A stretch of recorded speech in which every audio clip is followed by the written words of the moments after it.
أكبر الله أكبر الله أكبر الله أكبر الله أكبر الله أكبر الله أكبر الله أكبر الله أكبر الله أكبر كبيرا والحمد لله كثيرا وسبحوه بكرة وأصيلا إن الحمد لله نحمده ونستعينه ونستغفره ونستهديه ونعوذ بالله من شرور أنفسنا وسيئات أعمالنا من يهده الله فهو المهتد ومن يضلل فلن تجد له وليا مرشدا أشهد أن لا إله إلا الله وحده لا شريك له وأشهد أن سيدنا محمدًا عبده ورسوله اللهم صل على سيدنا محمد وعلى آله وأصحابه أجمعين أوصيكم عباد الله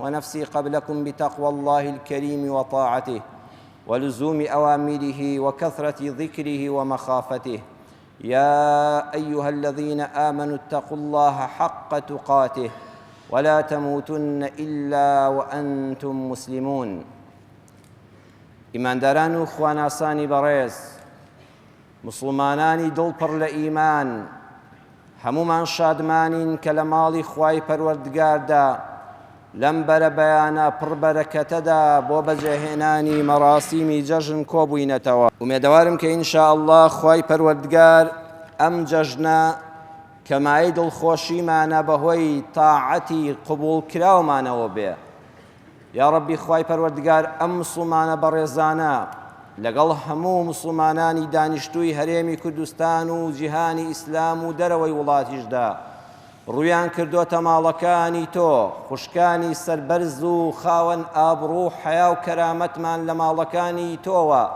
بەشداری دوعا و نزاکان و نوێژی جەژنمان لەگەڵ دەکەن یا ربی خوای هەموو لایەکمان دڵخۆشکەی یا ربی خوای پەروەردگار تاعەت و عیبادەتی ئەو مانگە پڕبەرەکەتە لێ قبوڵ کردبین کە ئێستا ڕۆژی جائیزە وەرگرتنەوەیە یا ئەرحەمە الراحمین خۆشەویستانم ئێمەی مسلمان ئێمەی ئینسان لە ژیاندا چەند جەژنێکمان هەیە ئەو ڕۆژەی کە ئینسان دڵی خۆشە ئەو ڕۆژە بۆ ئەو جەژنە خوێندکار و قوتابیەک کاتێک لە کۆتایی ساڵدا بەسەری بەرزەوە نمرەکەی وەردەگرێتەوە و نمرەیەکی باشی بەدەستهێناوە ئەو ڕۆژە بۆ ئەو جەژن و فەرەحیە کاتێک کە دەگەڕێتەوە بۆ ماڵەوە و کارتەکەی پێیە جا ئاستی خوێندنەکەی هەر چۆنێک بێ ئەو کەسەی کەوا گەنج و لاوێکە و دڵخوازێکی خۆی هەیە و ڕۆژێک بە حەڵاڵی بە دڵخوازەکەی دەگا و ئەڵقەی هاوسەریەتی دەکاتە پەنجەیەوە بۆ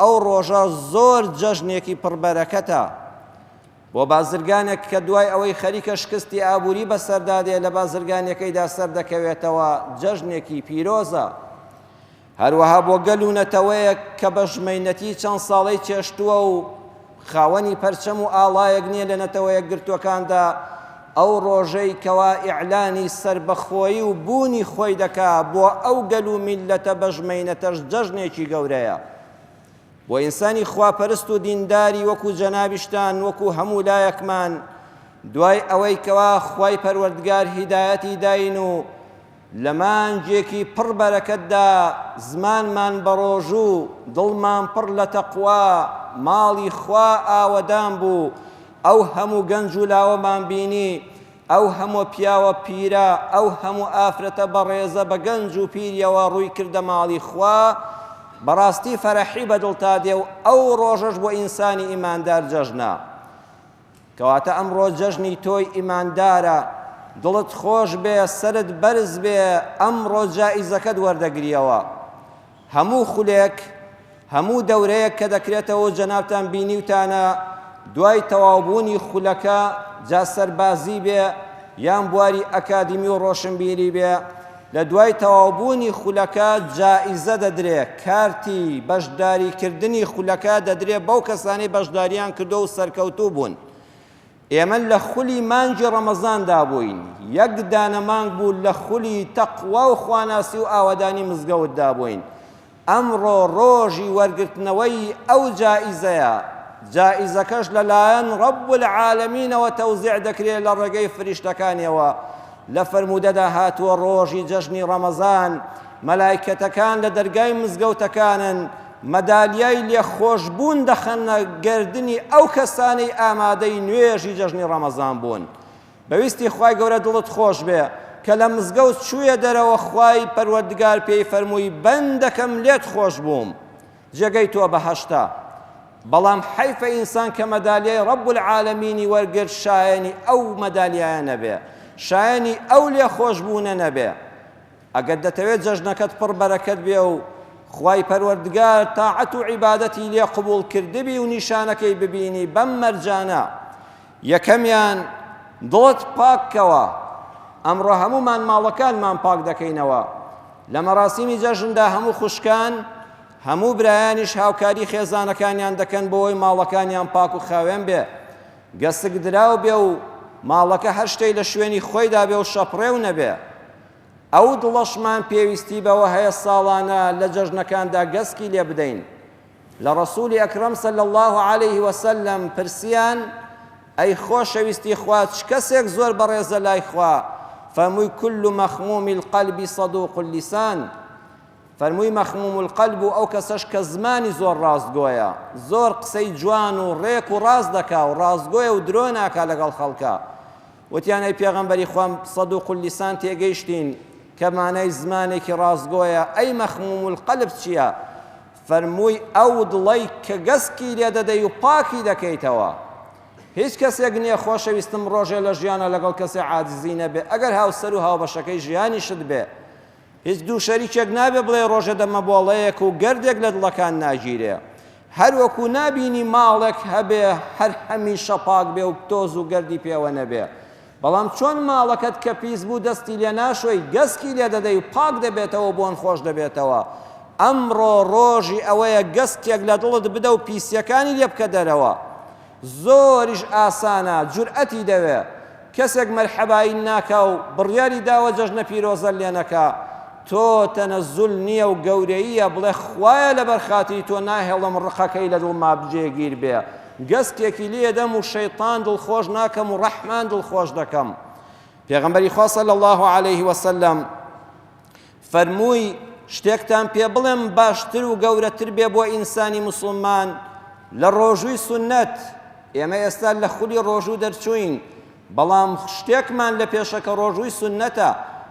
بەڵام ئەو شتەی کە ڕەسوول الله صلی الله عەلەیه وسەلەم ڕوحمان بە قوربانی بێ باسی کرد، فەرمووی لە ڕۆژووی سونەتیش خێری زیاترە، لە سەدەقاتی سونەتیش خێری زیاترە، لە شەو نوێژیش گەورەترە. عەرزیان کرد بەڵێ ئەی پێغەمبەری خوا صلی الله عەلەیه وسەلەم بە قوربانت بین پێمان بڵێ ئەو کارە زۆر گەورەیە لە ڕۆژوو نوێژ و سەدەقاتی سونەت و شەو نوێژ گەورەتر بێ. فەرمووی ئیسلاح ذاتی البەین، هەوڵ بدەن دڵە ناکۆکەکان ئاشکەنەوە. هەر کەسێک دەیەوێ خوا لێ ڕازی بێ با بەینی خۆی لەگەڵ خەڵکە و ئەگەر بۆشی کرا و قسەشی ڕۆی دوو کەسی ناکۆک ئاشتکاتەوە. لەگەڵ خێزانی بەڕێزتدا عاجزیەک ڕوویداوە، هەر ئێستا کە چوویتەوە یەکەم جار تەوقەی گەرمی لەگەڵا بکە و دەست لە ملیکە و داوای گردن ئازایی لێ بکە. ئەی خوشکی بەڕێزم، ئەگەر دڵی مێردەکەت ئازار داوە ئێستا جورئەت بکە و بیکە بە ڕۆژی ئاشتەوایی ناو خێزانەکەت. دایک و باوک لەگەڵ منداڵەکاندا، منداڵ لەگەڵ دایک و باوکتدا ئەگەر عاجزت کردووە ئەمڕۆ ڕۆژی ئیسلاحە، ڕۆژی ئاشبوونەوەیە. ئەیلانە ناکۆکەکان، ئێمە لە مزگەوتا پەیامێکی سیاسیمان پێ نییە بۆ خەڵک، بەڵام ئەو پەیامەمان پێیە کە دوعای خێرە، کە دوعای ئەوە دەکەین خوایە هەموو لایەنەکانی ئەم کوردستانە کۆک و تەبابن. چونکە هەر کەسێک ئەوەی کە زەرەر دەکا لە ناکۆکی سیاسی وڵاتەکەماندا ئەو چینە فەقیر و هەژارەی ناو مزگەوتەکەمانە. سیاسیەکان و سەرکردەکان خۆیان ویزەی پڕ لە باخەڵیان لە گیرفان نایە و هەر ڕۆژەتینیان بۆ هات وڵاتەکە بەجێ دێڵن و ماڵ و منداڵیان وا لە ئەوروپا و ئەمریکایە. ئەو خەڵکەی دەبێتە قوربانی خەڵکە داماوەکەی بازاڕ و کەسابەتە. بۆیە ئەهلی مزگەوت هەمیشە دوعای تەبایی ناو وڵاتەکە دەکا. بۆیە ئەو کەسانەی کە قسەتان دەڕوا، ئەی ئەو کەسانی کەوا لە ئەحزابی سیاسیدان و دەسەڵاتێکتان هەیە، ئەی ئەو کەسانەی کە ئەحزابی وردن و قسەیەکتان هەیە، ئەی ئەو کەسانەی سەرۆک هۆزن و قەوم و عەشیرەتێکتان هەیە، ئەی ئەو شێخانەی کە ئەهلی طەریقەتن و تەکیە و خانەقایەکتان هەیە، ئەی ئەو مەلایەنەی کە بێلایەن و قسەی حەق دەکەن توخوا ئەم جەژنە بقۆزنەوە بۆ هەلی ئیسلاح و چاکسازی لە ناو کوردستاندا، بۆ قسەی خێر لە بینی لایەنە ناکۆکەکاندا، بۆ ئەوەی هەمومان بەشێک لە حەقمان لایە، هەمووشمان بەشێک ستەممان لەم میلەتە کردووە. تەواوی حیزبی ئەم کوردستانە قەرزاری ئەم میلەتەن، لە گەورەیەوە بۆ بچوشی زوڵمتان لە نان و قوتی خەڵک کردووە. هێشتاش میلەتێکی ساڵح و وەفادار و ڕێک و پێکتان هەیە، دەیلانی کەم لە بینی خۆتاندا پێک بێن. وەرن جەژنە پیرۆزەی ئێوە بەوە بێ بڵێن میلەتەکە داوای لێبوردنتان لێ دەکەین، داوای لێبوردنتان لێ دەکەین کەم تەرخەم بووین بەرامبەرتان و نەمانتوانی حەقتان بدەین. وەرن جەژنە پیرۆزەی سەرکردایەتی سیاسی کوردی بۆ میلەتەکەی ئەوە بێ بڵێن وا ئێمەش ئاش بووینەوە لە بینی یەکترا، هەر یەکەمان تەنەزول لە هەندێک خاڵی خۆمان دەکەین و خاڵی هاوبەشەکان دەدۆزینەوە و بەویستی خوا ناهێڵین دڵی ئەو میلەتە هیچ کە مەحزون بێ. ئێمە ئەهلی مزگەوت دوعای خێرمان لەسەرە، با ئینسانی دڵ گەورە بین، با گردنی هەموو ئەو کەسانە ئازاد کەین کە بە ناڕەوا تۆمەتیان خستوینە پاڵ.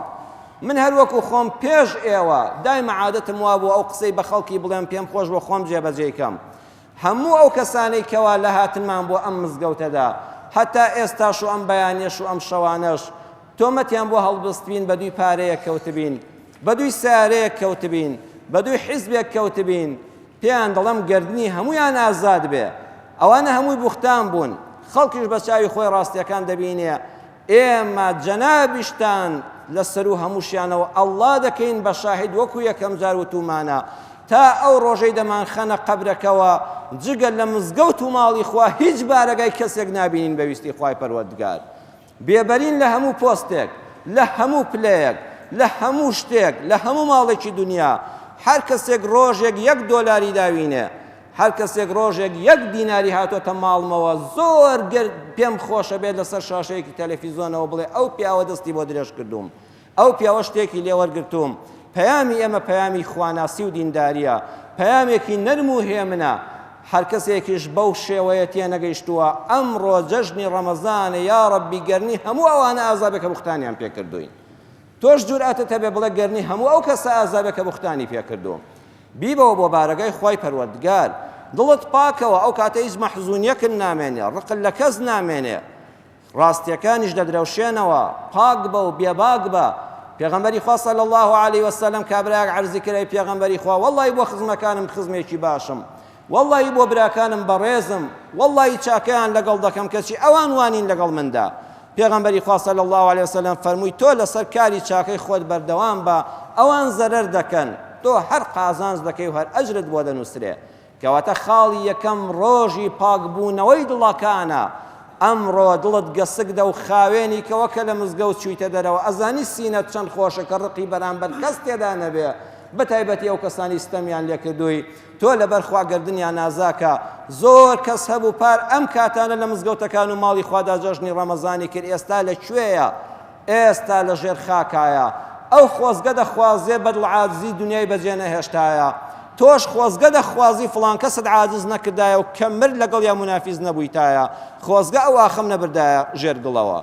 ئێستا فرسەتێکە و هەر خوا دەزانێت ساڵێکی تر چێ لەم مزگەوتەدا بەشداری ئەم خێر و بەرەکەتە دەکا.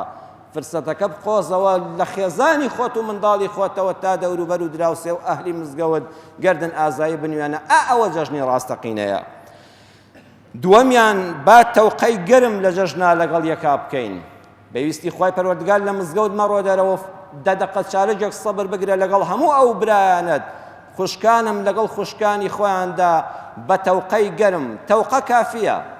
ئەمڕۆ ڕۆژی ماچکردن نییە. پێغەمبەری خوا صلی الله علیه وسلم سەحابەیەک لێ پرسی ئەگەر تووشی براکەم بووم باوەشت سەری بۆ دابنەوێنم خۆم بچەمێنمەوە ئەینحەنی لەهو؟ فەرمووی نا وەڵڵا وا مەکە، ئەوە شتێکی جوان نییە بۆ موسڵمان ئاوا خۆی لەبەر خەڵکا بچەمێنێتەوە.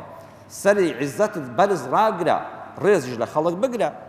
فەرمووی ئەی پێغەمبەری خوا صلی الله علیه وسلم کە تووشی برای موسڵمانم بووم باوەشی پێداکەم و ئەو لاولای ماچکەم. فەرمووی نا وەڵڵی ئەوەش پێویست نییە، چونکە ئەو هەموو ماچی ئەو خەڵکە ناکرێ و لە بواری تەندروستیشەوە باش نییە. فەرمووی ئەی چی بکەم؟ فەرمووی تەوقەیەکی گەرمی لەگەڵا بکە. ناولەپی دەستی ئینسان لە ڕووی عیلمیەوە ئەم لەپی دەستی ئینسانە ڕێک پەیوەندی بەدڵەوە هەیە، بەڵام با تەوقەکەت گەرم و گوڕ بێ، با لە ناخەوە تەوقەی ڕاستەقینە بێ. تەوقەیەکی سەفقەی سیاسی وەکو ئەحزابە سیاسیەکان نەبێ کە تەوقە لەگەڵ یەک دەکەن لەو دیوی ژووری شەو پیلان بۆ یەکتر دادەنێن. تۆی مسلمان دڵ و دەستت بکە بە یەک کە تەوقەت لەگەڵ کرد با دڵت لەگەڵ یا پاک بێ کافیە ئەو تەوقەیە بۆ ئێمە خۆشەویستانم کافیە دەستماچکردن لە جیاتیەوە چاکەیەک پێشکەشکە ئەمڕۆ ڕۆژی قسەی خۆشە ئەمڕۆ ڕۆژی گەشیە ئێستا قسەیەکی خۆشتان بۆ دەجێڕمەوە کە واقعە مامۆستا مەلا عوسمانی دیانا هەبووە کە پیاوێکی مەشهوری ئەم شارەش بووە مامۆستا مەلا عوسمانی دیانا کە ئێستاژ ئەلحەمدولیلا کوڕەکانی مەلای باشن و لەم شارەشدا تەکیە و خانەقا و مزگەوتیان هەیە ژیاننامەی باوکیان نووسیوەتەوە کە جێگەی خۆیەتی هەموو گەورە پیاوانی ئەم وڵاتە ئاوا بە کتێب ژیانیان بنووسرێتەوە پیاوێکی دیندار و خواناس و عالم مامۆستا مەلا عوسمانی دیانا ڕەمزی بەیەکەوە ژیانی ناو شاری دیانا و هەموو دینەکان و لەگەڵ مسلماناندا بە تەبایی تەوازوونەکەی ڕاگرتووە کوڕێکی گەنج لە لادێەوە لە گوندەوە دێ بۆ لای و مامۆستا لە مزگەوت دەبێت دەڵێم جەناوی مامۆستا هاتووم بۆ لای کە هاتم لە گوند باوکم لە ناو ڕەزدا بووە وەختی هاوین و ترێ و باخ و ڕەز بووە باوکم ترەی دادەگرت و سندوقە ترەی دادەگرت بۆ شار وتم دەچم بۆ شار بۆ دیانە باوکم فەرمووی ئەگەر چووی دەستی مامۆستا ماچ بکە هاتووم دەستت ماچ بکەم وتی وەڵای ڕۆڵە باوکت بەچنە ترێ بۆ بناردمایە باشتر بۆ دەست ماچکردن چ سوودێکی هەیە تۆ لە ناو ڕەز و باخەوە هاتووی باوکت قەڵتاڵەیە ترێی بۆ بناردمایە بۆ منی استیفادەی هەبوو دەست ماچکردنی تۆ چی لێ بکەم زۆر جار ئێمە دەتوانین چاکەیەک لەگەڵ کەسێکا بکەین و ئەم لاولە ماچکردنەکەشی ناوێ هەرچەند ئەو لاولە ماچکردنەکەش ئەوەش بۆ خۆی ڕێز و تەقدیر و وەفاداری و حرمەتێکە لە بینی خەڵکە میوانداری بکە بەڵام بە میوانداریەکەت بەجێ و ڕێبێ تۆ لە ماڵی خۆتەوە ماڵ و منداڵت دەبەیتە دەرەوە جاری وا لەوانەیە ماڵی براکەت بێ ماڵی خوشکەکەت بێ ماڵی هاوڕێیەکت بێ ئاخر ئەویش پێی خۆشە کۆمەڵە سەردام بکە کەواتە ئەوەندە دانیشە کە جێگەیەکی وا نەگری کابرا هەر لە ژوورۆ بێت تا ئێوارە و منداڵەکانی داوای دەرەوە بکەن جاری وایە ئێمە لە ڕێم ئیسلامەتیەوە هەر داوا لە زۆڕێستان دەکەین کاکە سەردانی یەکتری بکەن تەلەفۆن دەتوانێت چەند نامەیەکی موبایل کۆمەڵە سەردانی لە کۆڵ بکاتەوە دەرفەتی تر هەیە بەرنامەیەکی موبایل گەر جەناب منت لەبیر بوو ئەبێ حسابی بکەم گرنگەوە تۆ منت لەبیر بووە بڵێم لەوانەیە دەرفەتی نەبوو بێتە ماڵەکەم نامەی موبایلەکە کافیە ئەگەر چوشی لە 2 دقە و 3 دقە زیاتر دامەنیشە بۆی نیوەڕۆ بمێنیەوە هەموو شتە چاکەکان خۆشن بەڵام بێتام نەبن هەر عەرزم کردن ڕۆژی فەرەحیە ڕۆژی خۆشیە ڕۆژی جەژن مامۆستا و عالمێکی گەورەی کوردمان هەبوو 10 مانگ لەمەوە بەروە لە حەجا وەفاتی کرد مامۆستا نەشئەت غەفور سەرنووسەر و خاوەن ئیمتیازی گۆڤاری هەیف کە گۆڤارێکی ئەعجازی عیلمی قورئان و سونەتی پێغەمبەر صلی الله علیه وسلم پیاوێکی زۆر پاک و خاوێن بوو خەڵکی کەرکووک بوو بە ئەسڵ ڕۆژی عەرەفە لە چێوی عەرەفەدا دوای ئەوەی بوو بە حاجی بەلادا هات و وەفاتی کرد و لەوێ لە بەقیع نێژرا الحەمدولله ئەو پیاوە بە ڕێزەی جێڕایەوە فەرمووی لە شاری کەرکووکا کابرایەکە بوو عەرەب بوو خەڵک بە شوێنی دەکەوتن و گەنج فێری قسەیەک بوو بوون دەیانگوت وەڕائەکە حەیە مارێک لە پشتەوەی ئەو ڕێدایەوە هیچ ماری لێ نەبوو تازە ئەو قسەیە لە کۆڵی نەدەبەوە بە هەر شوێنەکە دەڕۆیشت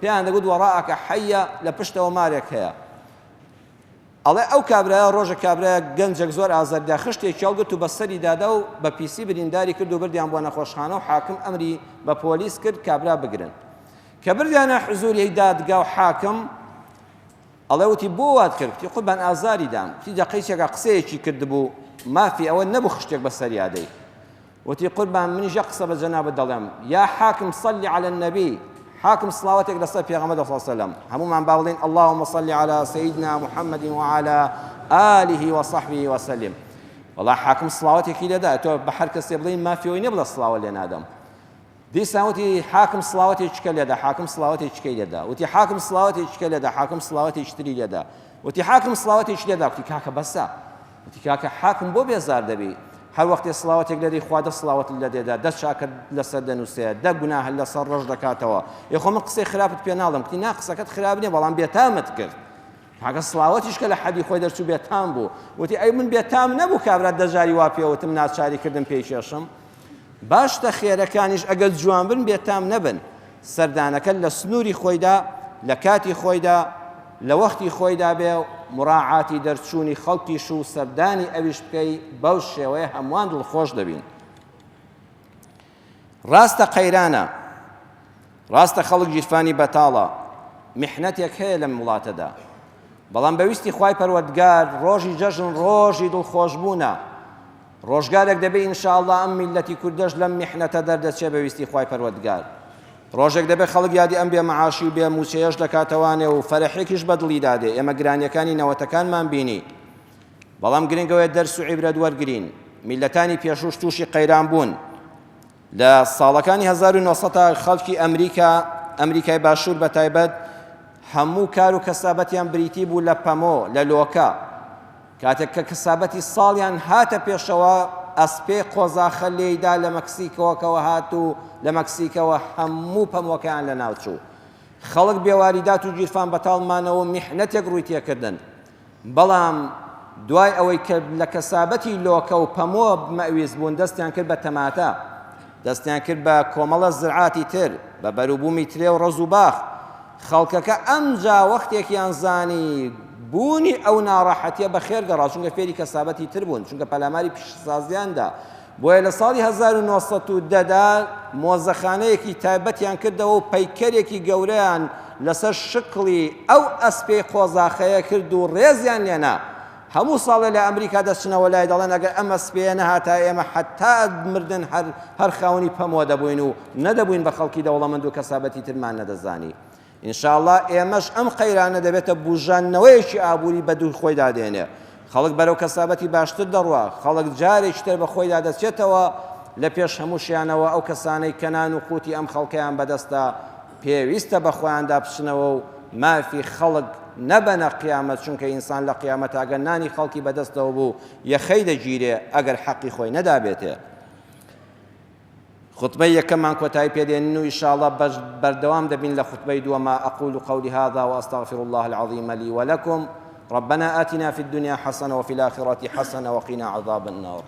الله أكبر الله أكبر الله أكبر الله أكبر الله أكبر الله أكبر الله أكبر كبيرا والحمد لله كثيرا وسبحان الله بكرة وأصيلا. الحمد لله رب العالمين والصلاة والسلام على سيدنا محمد وعلى آله وأصحابه أجمعين. أوصيكم عباد الله ونفسي قبلكم بتقوى الله الكريم وطاعته ولزوم أوامره وكثرة ذكره ومخافته. خۆشەویستان، چەند شتێکە لەم ڕۆژەدا باش نییە بکرێ، وەکو سەردانی گۆڕستان. ئیسلام نەهی لەوە نەکردو خۆشەویستێکت مردۆ بچی بۆ سەر قەبران، بەڵام ئێستا نان لە منداڵەکانت تاڵ مەکە. زۆر مسلمان هەیە لەگەڵ ڕێزم بۆ جەنابتاندا هەر کە دەڕواتەوە نان و چێژ ناخوا، شیرینی ناخوا، یەکسەر سیارەکەی هەڵدەکا و بۆ سەر گۆڕی خۆشەویستانی دەڕوا. سەردانەکەت بخە دوای نیۆڕۆ، با ماڵ و منداڵت جەژنی دێتێک نەچێ، هەموو شتێ حەقی خۆی بدەیە. سەردان دەتوانێت ڕۆژگارێکی درێژە لە دەمە و عەسرا بچی، لە دوای نیۆڕۆدا بچی، یەکسەر مەڕۆ. ئەمڕۆ ئەو کەسانی کەوا شەهیدی ئازادیم کوردستانیان داوە ڕێزیان لێ بگیرێ زۆر پێویستە. هەر یەکێک لە جەنابتان لە دوورودراوسەکانت، لە ئەهلی گەڕەکەکەت، لە ئەهلی شارەکەت کە کوڕیان شەهید بووە و جەرگیان سوتاوە لە پێناوی پاراستنی خاکی کوردستاندا، زۆر بەڕێز و تایبەتەوە ئینشاءڵڵا سەردانیان بکەن، دوعای خێریان بۆ بکەن، دڵنەواییان بکەن، دەست بەسەری منداڵیان دابێنن، بەشداری خەمی خێزان و دایک و باوکیان بکەن. شەهیدانی پاراستنی کوردستان مافیان لەسەر هەمومان هەیە و یا ڕەبی خوا لەم کاتەدا لە هەمویان خۆش بی و بە شەهیدانی قیامەت قبوڵیان کەی. دووەمیان لەم شوێنەدا بە ناوی جەنابیشتانەوە بە پێویستی دەزانم جەژنە پیرۆزەی خۆمان لە هێزی پێشمەرگەی کوردستان بکەین. لەو برایانەمان کە ئێستا لە ماڵ و منداڵیان دوورن و لە بەرەکانی جەنگدان، ئەی هێزی پێشمەرگەی کوردستان بەویستی خوار و لە خوا بن، ئەهلی دین بن.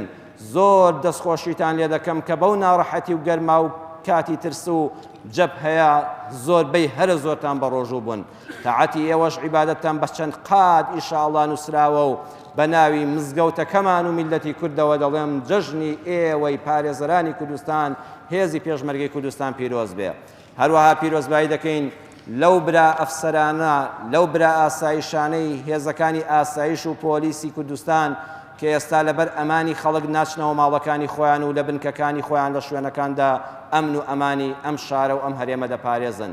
دەستخۆشیمان هەیە و جەژنە پیرۆزە لە تۆی برای پۆلیسی هاتوچۆ کە لەبەر ژیانی خەڵک و سەلامەتی ڕێگاوبانەکانمان لە ترافیکەکان و لەسەر فلکەکان وەستای و ئاماژەی خێر دەکەی و دەستی خێرت هەیە بۆ ئەوەی خەڵک سەلامەت بێ و سەردان و سەفەرەکانی بەڕێک و پێچی بکە. یەخوا جەژن لە ئێوەش پیرۆش بێ، لەشتان ساغ بێ، حرمەتداری لای خوا و خەڵک بن زیاتر.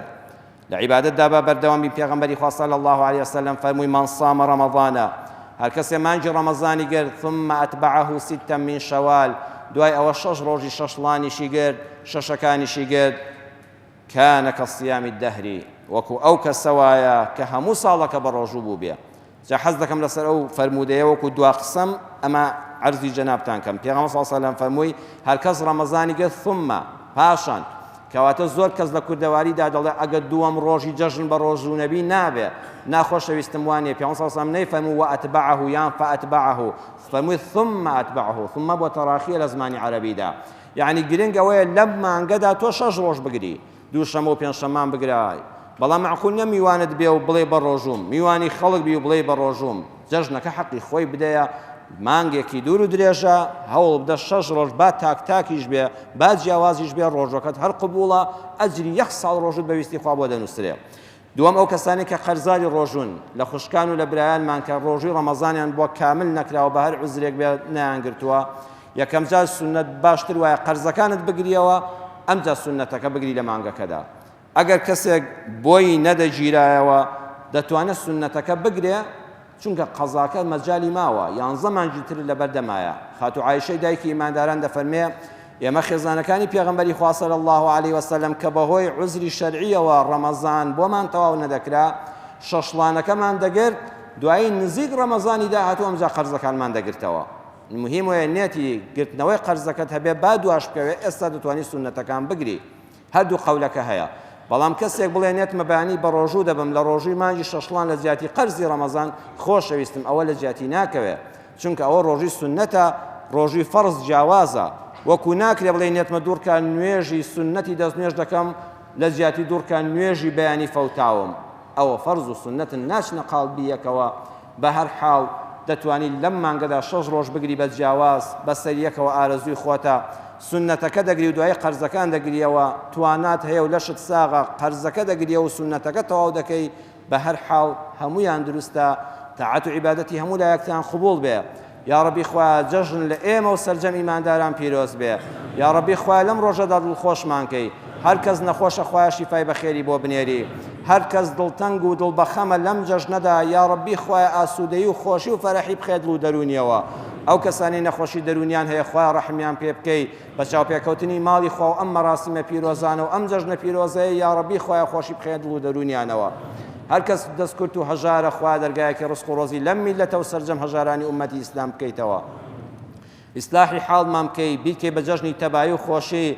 خوایە موژدەی جەژنانە لە سەرکردەکانمانەوە ئەوە بێ کە ئەوان لە بینی خۆیاندا کۆک و تەبابن، بە هەمووشیان مافی میلەتەکە بدەن و ڕێز لە میلەتی پاکی کورد بگرن.